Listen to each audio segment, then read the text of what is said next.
बरेली में हर साल की तरह इस वर्ष में उत्तरायणी मेला लगाया गया है। मेले का उद्घाटन करने के लिए उत्तराखंड के मुख्यमंत्री पुष्कर सिंह धामी बरेली पहुंचे। उन्होंने फीता काटकर और दीप प्रज्वलित कर मेले का शुभारंभ किया। उनके साथ में बरेली के सांसद छत्रपाल सिंह गंगवार, मेयर डॉक्टर उमेश गौतम और कैंट विधायक संजीव अग्रवाल मौजूद रहे। बरेली क्लब ग्राउंड पर हर साल उत्तरायणी मेला बड़ी धूमधाम से लगता है। इस वर्ष 29वां उत्तरायणी मेला लगाया गया है, जिसमें उत्तराखंड की संस्कृति, वहां का लोक संगीत, नृत्य पर उत्तराखंड के कलाकार सभी दर्शकों का मन मोह लेते हैं। मेले में बड़ी संख्या में लोग पहुंचते हैं। 3 दिनों तक चलने वाले इस मेले में उत्तराखंड से जुड़ी सभी खाने पीने की चीजों के स्टॉल भी लगाए जाते हैं, जिसमें बड़ी संख्या में लोग पहुंचकर खरीदारी करते हैं। बार बार यहाँ से उद्घोषक जो है हमारे ललित शौर्य जी, ये बार बार कह रहे थे कि जो है हमने सख्त नकल का कानून बनाया। सच में मुझे खुशी होती है कि आदरणीय प्रधानमंत्री जी ने अभी राज्य स्थापना दिवस पर 9 नवंबर को उन्होंने कहा कि जो उत्तराखंड ने नकल का कानून बनाया है, वो नकल का कानून आज भारत के अन्य प्रदेशों के लिए भी एक उदाहरण बनता जा रहा है। पहले आए दिन नकल के इतने सारे मामले आते थे कि जो हमारे गरीब माता पिता के बेटे और बेटियां होते थे, योग्य होते थे, प्रतिभावान होते थे, क्षमतावान होते थे, बुद्धि और कौशल से परिपूर्ण होते थे, लेकिन उनको चयन का अवसर नहीं मिलता था। जब रिजल्ट आता था तो ऐसे लोगों का चयन हो जाता था जो नकल माफियाओं के साथ साठगांठ करते थे। और मेरे सामने जैसे ही नकल माफियाओं का मामला आया, हमने सबसे पहले जो भी नकल में संलिप्त थे उनके खिलाफ कठोर कार्रवाई करी और 100 से ज्यादा नकल माफियाओं को जेल की सलाखों के पीछे भेजने का काम किया। इतना ही नहीं, हम सख्त नकल का कानून लेकर आए। उसका परिणाम हुआ कि पिछले 3 साल में 19,000 लोगों को हमने नौकरी दी है। राज्य स्थापना के 20 सालों में, 19 सालों में केवल 12-14 हजार लोगों को नौकरियां मिली थी, लेकिन पिछले 3 सालों में 19,000 का हमने आंकड़ा पार कर लिया। और मैंने संकल्प लिया है कि जितने भी हमारे ऐसे रिक्तियां हैं, जितने भी पद खाली हैं, उन सभी पदों को हम भरेंगे। इसके साथ साथ हमने लैंड जिहाद के खिलाफ भी कार्रवाई की है, क्योंकि आप लोग सांस्कृतिक जागरण कर रहे हैं, अपनी विरासत को आगे बढ़ाने का काम कर रहे हैं। 5,000 एकड़ से भी ज्यादा जमीनें हमने वहां पर अतिक्रमण से मुक्त कराई है।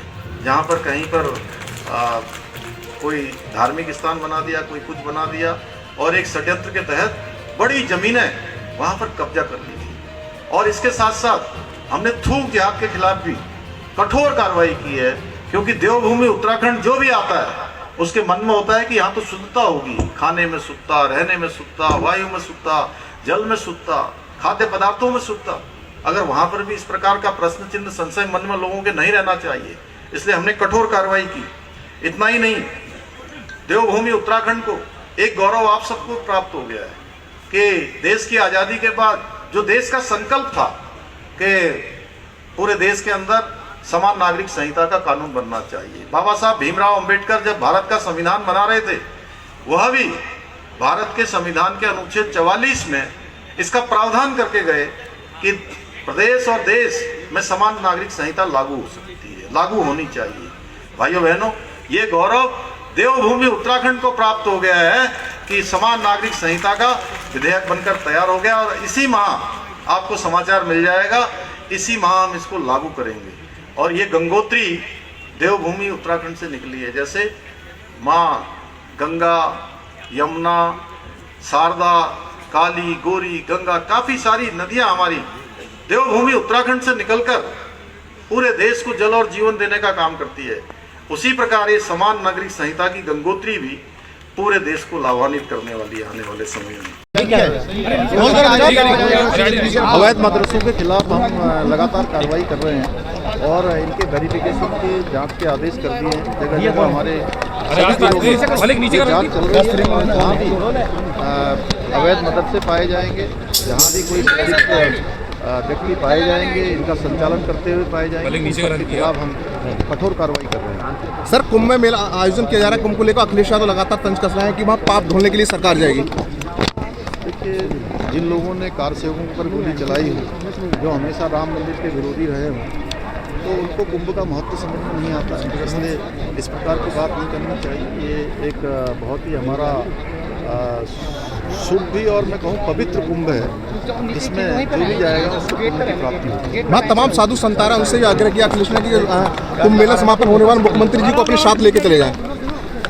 देखिए, सारे साधु संतों का आशीर्वाद मिलेगा और आदरणीय प्रधानमंत्री मोदी जी के मार्गदर्शन में और योगी जी के नेतृत्व में ये कुंभ अपने आप में बहुत बड़ा ऐतिहासिक कुंभ होगा।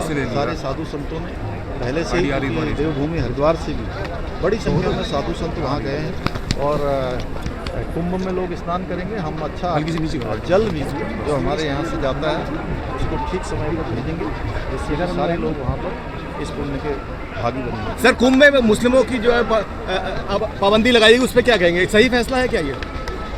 देखिए, ऐसा है कि ये तो उत्तर प्रदेश में जो भी होगा सोच समझ के किया गया।